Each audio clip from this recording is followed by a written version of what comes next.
Boa tarde, segundo ano. Tudo bem com vocês? Sejam bem-vindos a mais uma aula. Oi, Paulo. Tudo bem?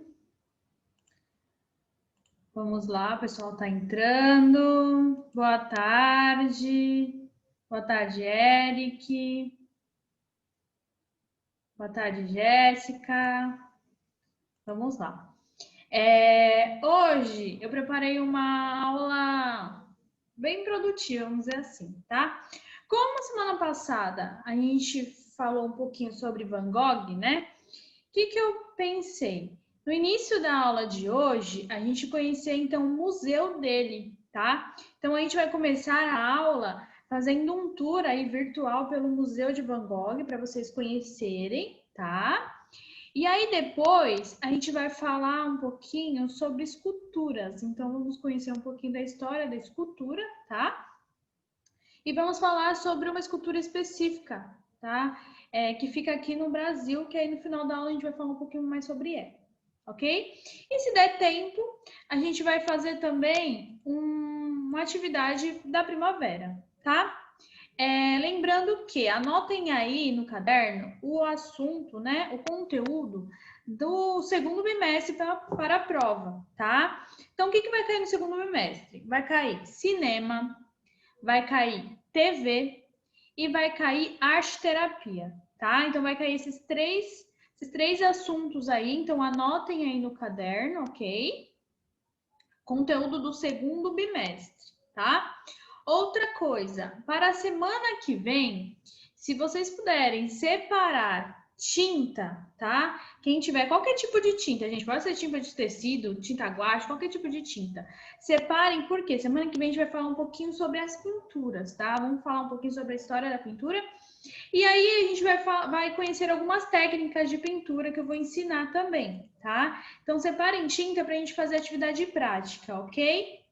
Combinado? Tudo certo? Então vamos começar o tour. Para quem está chegando agora, tá? Eu expliquei no início da aula que como a gente viu, né, sobre Van Gogh semana passada, hoje a gente vai iniciar a aula conhecendo o Museu de Van Gogh, tá? Então vamos fazer aí um tour virtual pelo museu dele. Depois vamos começar falando um pouquinho de escultura, tá? E vamos fazer uma atividade no final da aula, ok? Então vamos lá. Qualquer dúvida, como sempre, né? Bate-papo. Vamos lá. Iniciar nosso tour virtual.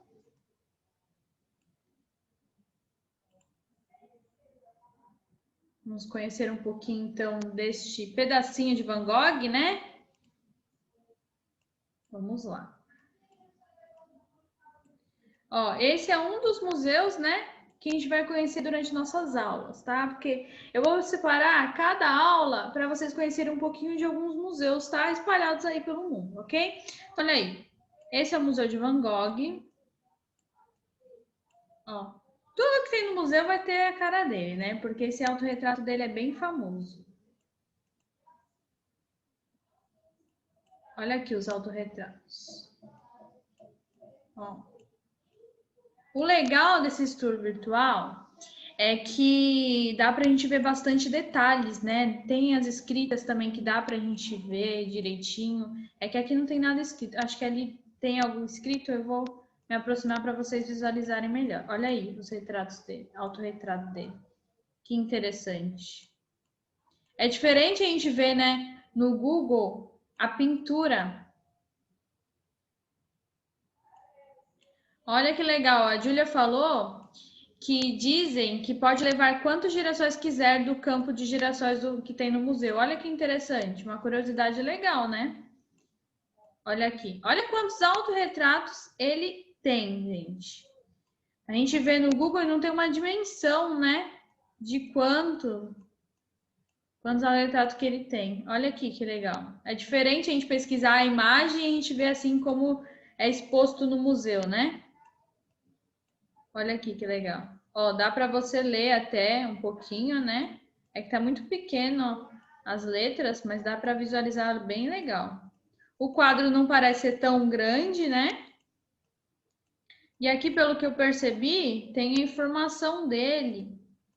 sobre sua história, se eu não me engano. Olha aqui. Olha que interessante. Ó, vai mostrando tudinho. Casa Amarela, Girassol, até, né, o falecimento dele. Olha que interessante. Então, quem vai no museu não só admira, né, as obras, mas também conhece um pouquinho aí da sua história. Vamos lá para o outro lado. Pelo jeito, essa parte é só a parte dos autorretratos. É, só a parte dos autorretratos mesmo. Olha que interessante.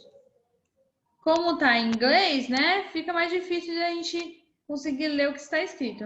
Quem entende inglês vai saber. Agora, como eu não sou chegada em inglês, então não vai ter como eu traduzir, né? Olha aí. Que interessante. Lembram que a gente falou, né? Que a cada fase da vida dele, ele acabava fazendo, né, um quadro representando aquilo que ele estava passando, aquele sentimento, né, dele. Ó, pelo jeito aqui, ó, era onde ficava, né, a parte das tintas, onde ele confeccionava os quadros. Olha que interessante. Ó, a Julia falou que quem quiser, né, conhecer um pouquinho a mais sobre ele, tem um filme com Amor Van Gogh, que dá para saber um pouquinho a mais sobre ele. É bem interessante. É diferente a gente falar em aula, né, a parte teórica e conversando sobre o assunto e você visualizar. A gente já falou sobre filme, sabe que a história é contada através de um filme, numa animação, você consegue interpretar melhor por quê? Porque a gente consegue aprender melhor visualizando, né, a imagem em si do que você lendo, né, um artigo, por exemplo. Porque fica mais fácil de gravar aquela cena. Somente quem tem memória fotográfica, né, consegue lembrar daquelas cenas daquela animação, né? Ó, ela falou que a animação é toda no estilo da arte dele, é lindo demais. Eu não tinha visto ainda, ô, Júlia, mas eu vou pesquisar para conhecer também o filme. Obrigada pela dica, viu? Vamos lá, vamos para a outra parte do museu então. Já vimos os autorretratos. Vamos ver onde a gente vai. Deixa eu clicar aqui em outro local. Vamos ver essa tela. Olha aqui. Que já aparece até, ó, o nome da tela.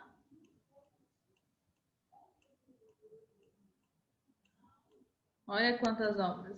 Lembra que a gente falou, né, que ele, em vida, confeccionou mais de 800 obras, né? Então, com certeza, esse museu é lotado de obras dele. Olha aí.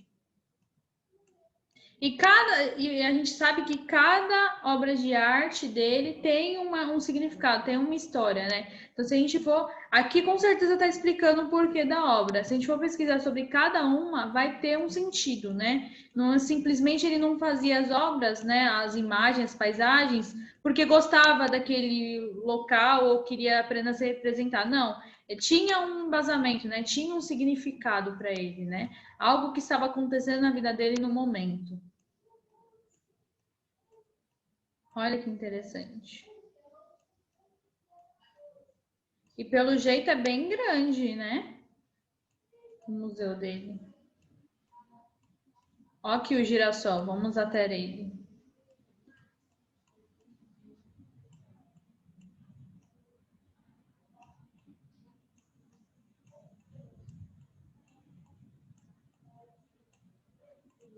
Ó, a cadeira de Van Gogh, que também é bem famosa, tem bastante releitura sobre ela. Olha aí, um dos girassóis. Lembra que a gente falou que tem várias versões? Olha aí, que interessante. E olha que interessante, pelo que eu tô vendo aqui, tem alguma coisa aqui no museu que possibilita você ouvir, né, a história, ó. Tá vendo? Tem uns desenho aqui de fone de ouvido.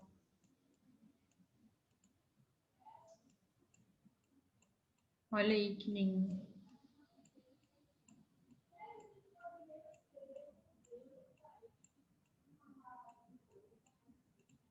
Vamos passar para outra parte.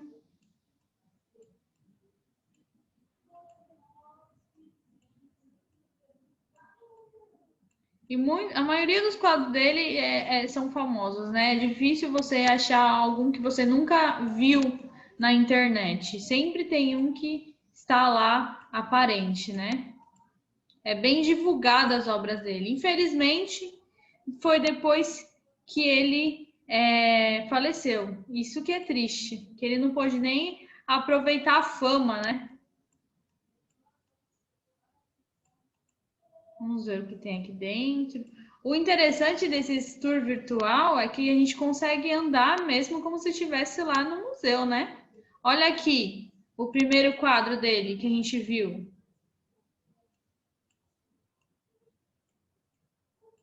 Como era diferente das pinturas, né, do final da vida. As primeiras, olha aqui, era muito escuro, né, utilizando claro escuro, remetendo mais à arte barroca, né?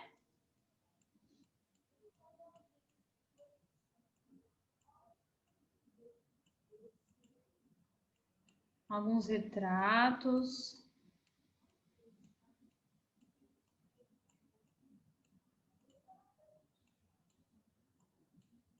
Ó, essa daqui também é bem conhecida.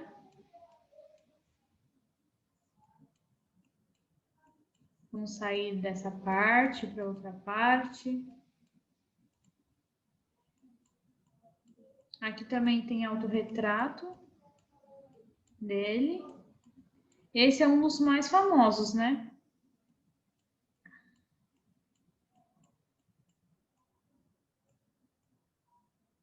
Deixa eu clicar em outra parte. Olha aqui esse quadro. Ele confeccionando girassóis. Olha que interessante.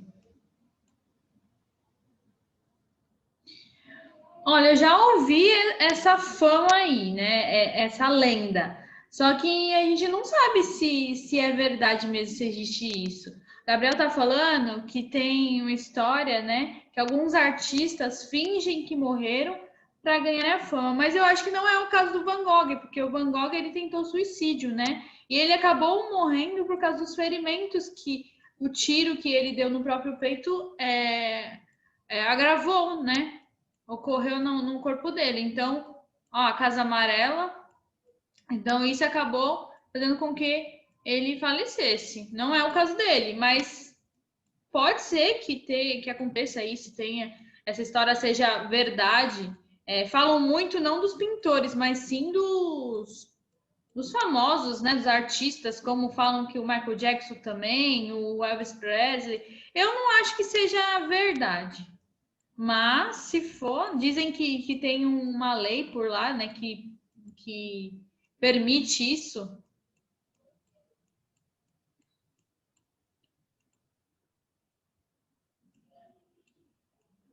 Sim, isso mesmo. Ó, estão falando que ele não fugiu à morte, até porque ele foi reconhecido depois da sua morte. Durante a vida, só conseguiu vender um único quadro. Verdade. Ele também, em vida, ele era conhecido como louco e fracassado, né? Então, ele realmente não ganhou dinheiro. Ele passava necessidade, né, com o irmão. Então, ele não ganhou dinheiro nenhum. Ele foi reconhecido mesmo após a morte. Você imagina, né? A pessoa lutou a vida inteira, foi taxada como louco e fracassado, né? Viveu com depressão sua vida inteira, fez inúmeros quadros lindíssimos, não ganhou um tostão e após, né, falecimento, hoje em dia os quadros dele valem milhões, bilhões, então é triste, né? É triste saber disso. Seria muito bom se ele aproveitasse isso em vida, essa fama, né? E é lindo de ver os artistas que conseguem, né, isso, aproveitar esse momento de fama, aproveitar as pessoas contemplando o seu quadro, né? Porque a maioria dos artistas, dos pintores, só recebe a fama realmente depois de morto. Isso é muito triste. No mundo da arte, a maioria aconteceu isso, né? De ser conhecido depois que faleceu. Deixa eu achar alguma sala que a gente não foi ainda. É tanto corredor que eu já me perco.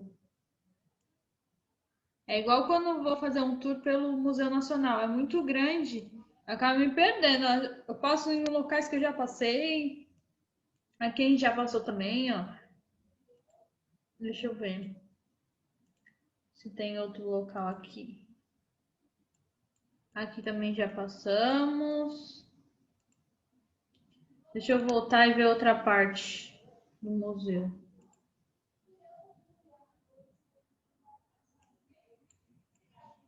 Olha aqui, já é outra parte do museu aqui. Ó, mostra os amigos dele.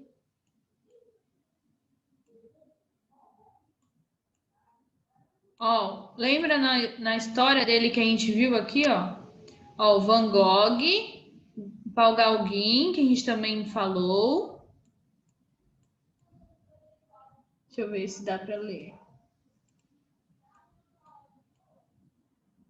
Emily Bernard, Paul Sinag. Deixa eu ver do outro lado. Albert Aury, Anthony Van Pert. Ó, legal que não mostra só, né, as obras dele, mostra um pouco da história dele, das pessoas que viveram ao lado dele, né? Isso é bem interessante.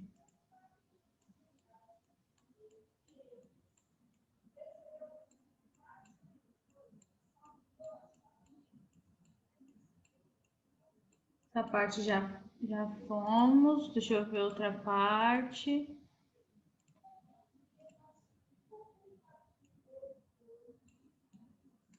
Ó, o museu inteiro é baseado, né, contando a história do artista.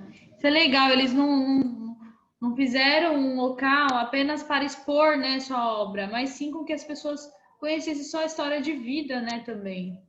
E contando a história de cada quadro. Isso é bem interessante.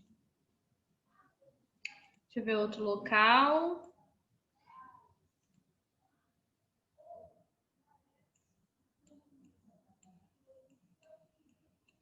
Eu acho que a gente já conhece a maioria dos locais. Acaba repetindo. É que esse tour virtual, eles não possibilitam a gente entrar em todos os cômodos do museu. É só alguns. É igual o Museu do Louvre, ele não permite ver todo o local, né? Até porque é bem grande. Permite só alguns pedaços. Mas é interessante que a gente consegue visualizar, né? Como, por exemplo, no Museu Nacional, que não existe mais, sofreu incêndio em 2018, e a gente ainda consegue fazer esse tour virtual para conhecer o museu. Isso é bem legal. Então, gente, esse foi o nosso tour. Ó. Vamos acabar aqui visualizando novamente o... Deixa eu voltar, que se perdeu. O quadro Girassol, que é, né, um dos mais famosos dele.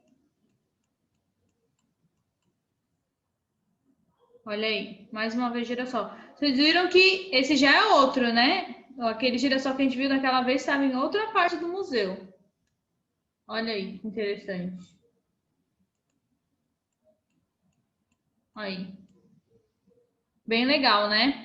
Então, espero que tenham gostado do tour. Agora vamos para a nossa aula, falar um pouquinho então de escultura hoje, tá? Vamos lá. E aí, semana que vem a gente faz um outro tour. Podem colocar aí no bate-papo algum museu que vocês queiram conhecer. Que aí a gente faz esse passeio aí, tá bom? Vamos lá.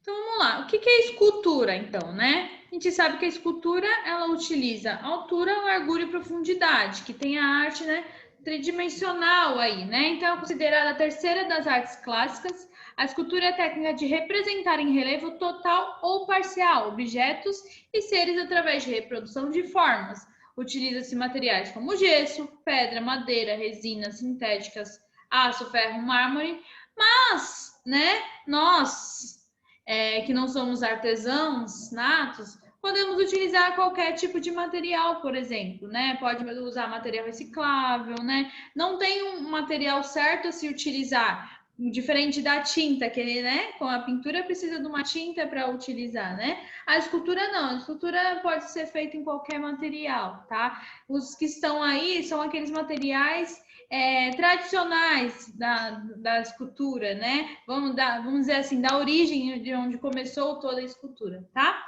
E aí utilizam as seguintes técnicas: cinzelação, fundição, moldagem ou aglomeração de partículas para a criação de um objeto, embora possam ser utilizados para representar qualquer coisa ou até coisa nenhuma, né? Que são as artes abstratas. Tradicionalmente, o objetivo maior foi ser representar o corpo humano ou a divindade antropomórfica. Vamos lá. Então, a gente sabe que a escultura começou lá na pré-história, né? A gente já viu, né? Com a pedra lascada, né?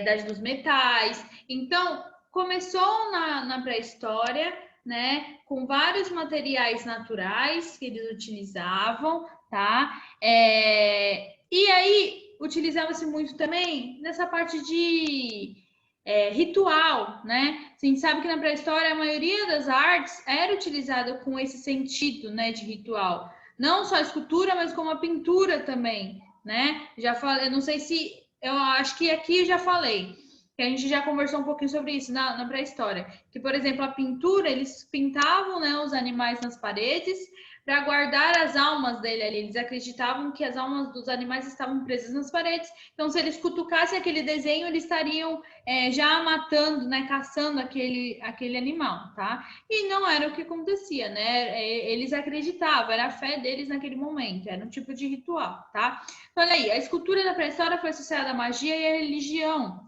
No período paleolítico, o objetivo era moldar animais e figuras geralmente femininas. A escultura, como é conhecida atualmente, surgiu no Oriente Médio. Foi uma das últimas artes a serem desenvolvidas durante a Idade Média.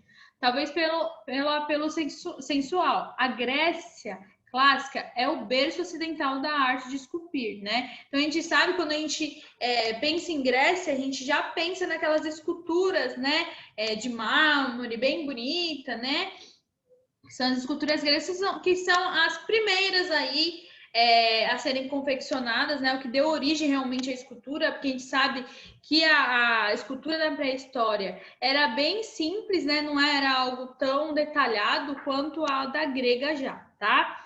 Então, olha aí, desde os primeiros artefatos em mármore ou bronze, a partir do século X a.C., até o apogeu da era de Péricles, com as esculturas do Acrópole de Atenas. Posteriormente, os romanos aderiram à cultura clássica e continuaram a produzir esculturas até o fim do Império, difundindo o trabalho em mármore por todo o Império.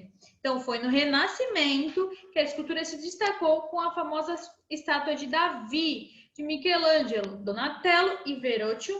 Foram outros mestres importantes do período, entre o século XIX e XX. Destacam-se os artistas Constantin, Brancusi e Auguste Rodin, dois mestres de escultura que influenciaram vários outros artistas, tá? Então, vocês viram como a escultura ela vai avançando conforme vai passando os períodos, né? É igual a pintura, muda-se alguns detalhes ou outro, muda o material, tá? A técnica utilizada para cada escultura vai mudar dependendo do material a ser utilizado, tá? Então, olha aí, a história da escultura remete à idade paleolítica, né? Ou da pedra lascada. Quando tem origem, nessa altura, já são feitas estatuetas de marfim de ossos, geralmente de figuras femininas, que apresentavam formas volumosas, numa referência aos ritos de fecundação. Isso mesmo, Gabriel. A maioria surgiram lá no Oriente Médio, né? Principalmente na Grécia, tá? A Grécia foi palco de muitas artes, né? Que a gente sabe que também o teatro surgiu lá, né? Então, vocês viram que lá, né, começou a origem de muitas das modalidades que a gente conhece hoje em dia, tá? Na Idade Mesolítica, quase não existem esculturas e na Idade Neolítica ou da pedra polida, embora elas existam em números reduzidos, há um aprimoramento da técnica de lascar e polir a pedra, tá? Então, diferente, né, da escultura da paleolítica, que é a pedra lascada, né, que eles vão retirando pedaços da escultura, na pedra polida, né, que é no Neolítico, eles já estão polindo, né, a pedra, já deixando mais detalhado, mais bonito, né? Então tem um avanço aí da técnica, né?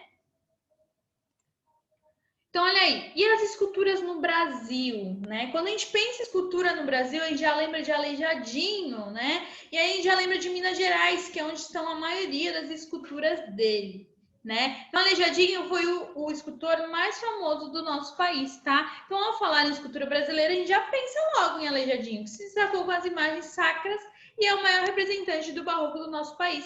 A escultura barroca, influenciada pela expressão europeia, era rebuscada e rica em detalhes.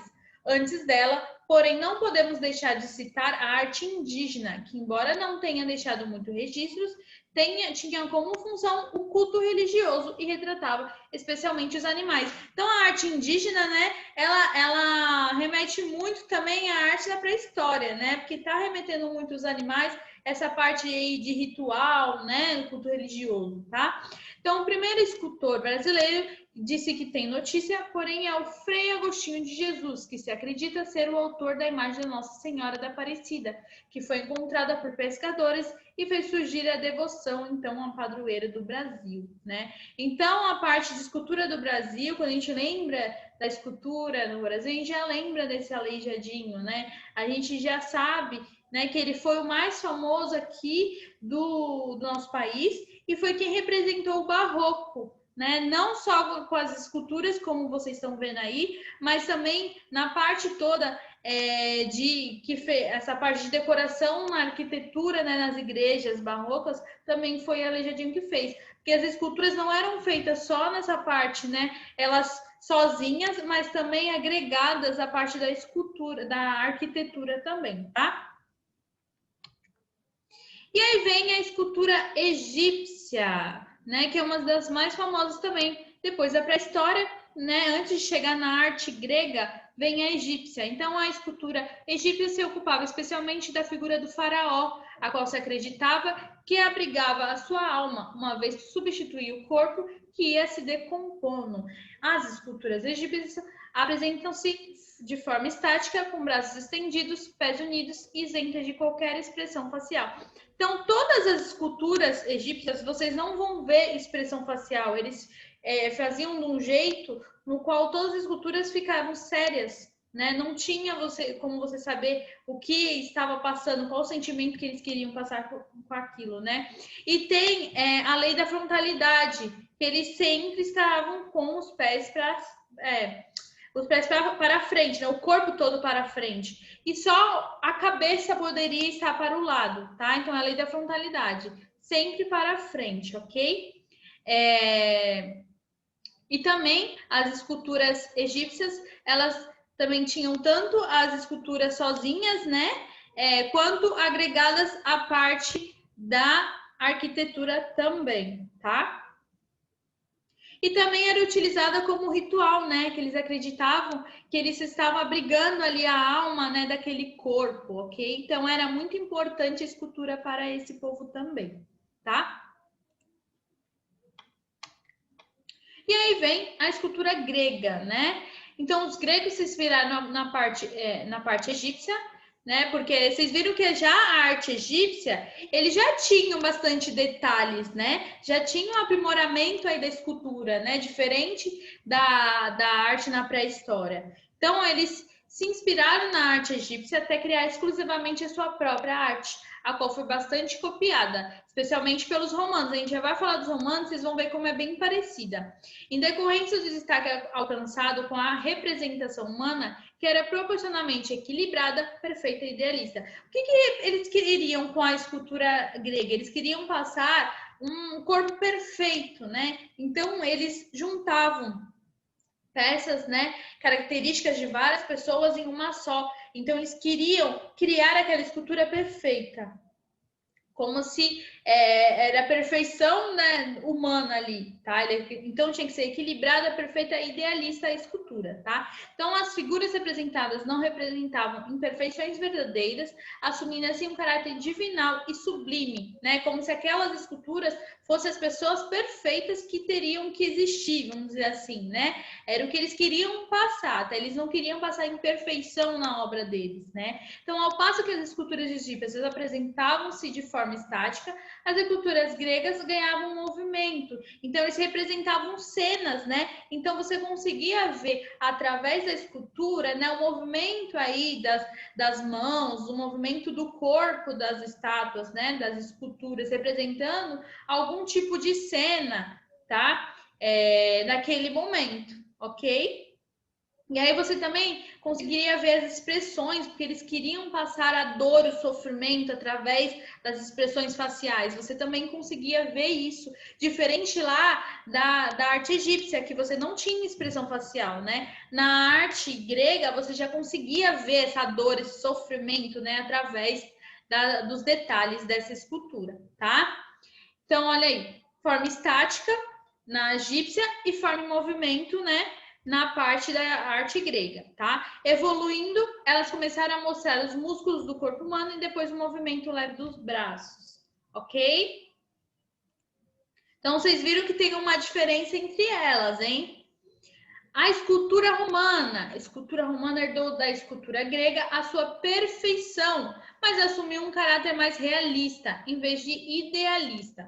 Das formas além da sua contribuição pelas obras originais, consideradas mais belas da antiguidade, os romanos copiaram as obras-primas gregas e, felizmente por isso, elas sobrevivem até nossos dias, visto que originais gregos se perderam. Um desses exemplos pode ser visto no Museu Arqueólogo de Nápoles. Trata-se da escultura em mármore de Orestes e Eletra, feita no século I a.C. Essas cópias, porém, variavam conforme a habilidade do artista que as copiava.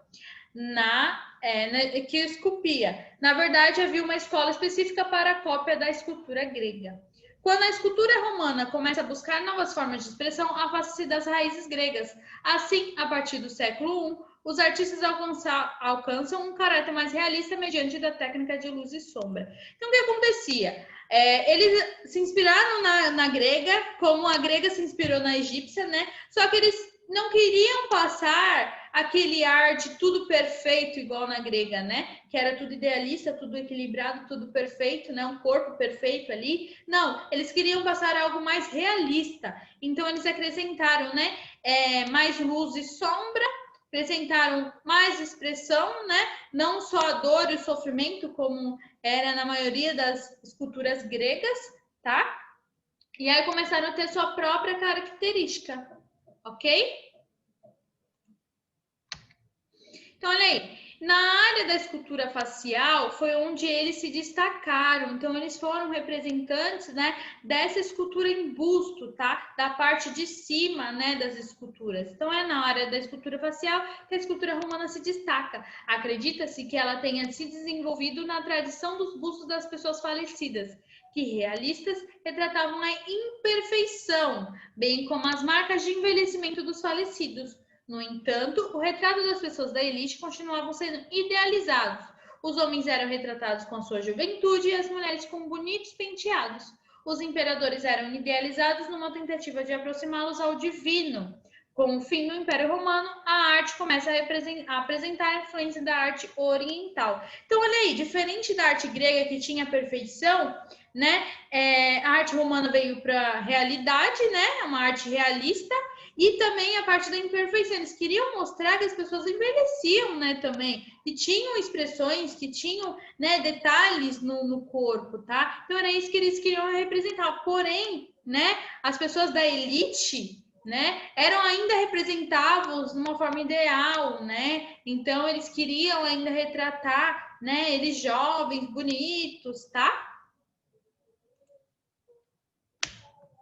E aí, ó, tem algum exemplo de alguns escultores famosos, tá bom? Eu coloquei aí para vocês conhecerem. Então, Fídias, escultor da Grécia Antiga, Miron, escultor da Grécia Antiga, Michelangelo, pintor e escultor renascentista italiano, Leonardo da Vinci, pintor e escultor renascentista italiano, Donatello, escultor renascentista italiano também, Giacomo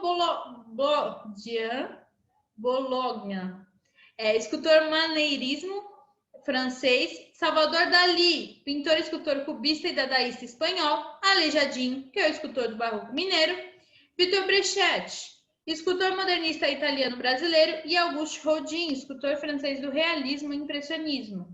Eu coloquei aqui, ó, para vocês visualizarem os retratos dele. O único que eu não consegui o retrato foi o de Miron, tá? Mas todos estão aí, ó. Fidias, Michelangelo, Leonardo da Vinci, Donatello, Jean Bologna, Salvador Dalí, Aleijadinho, Victor Brecht e Auguste Rodin, tá? Esses são os mais famosos escultores. E lembra que alguns, né, também são pintores, hein? Olha aqui o Aleijadinho que a gente estava falando. Alguns, ó, os mais novos, né, ainda a gente consegue ver fotos, né? Os mais antigos, ó, é tudo retrato, tá? Tudo pintura. Vamos lá. Tirem print, ó, dessa tela e dessa parte que fala quem são eles, porque é bem importante, tá? Da Vinci era tudo. Ele fazia de tudo, Da Vinci, todo lugar ele está. Mas você não vê, né, que tem até atores com o nome dele? Porque faz tudo. As pessoas até se inspiraram no seu nome. Vamos lá. E aí vem as técnicas, né? Então, vocês viram que dá para fazer escultura de várias formas, né? Então, as primeiras esculturas são predominantemente de pedra, argila e madeira.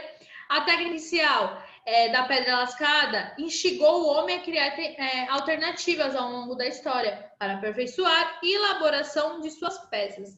Então, no primeiro momento, através da abrasão da areia e mais tarde através da criação de peças em cobre, bronze e ferro. A escolha de um material normalmente implica na técnica a ser utilizada. Foi o que eu falei. Muda a técnica conforme muda o material, tá?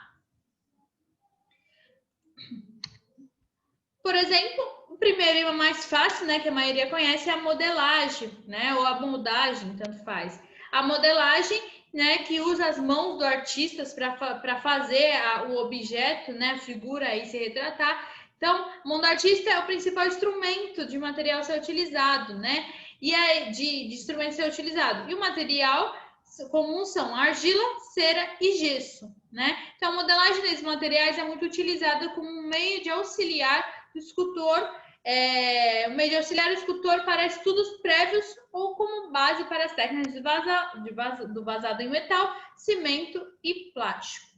Para a modelagem em argila, o material é trabalhado ainda úmido e, dependendo da escala do objeto a ser modelado, pode ser fixado sob suporte de madeira, arame, borracha, cortiça e qualquer outro material não absorvente.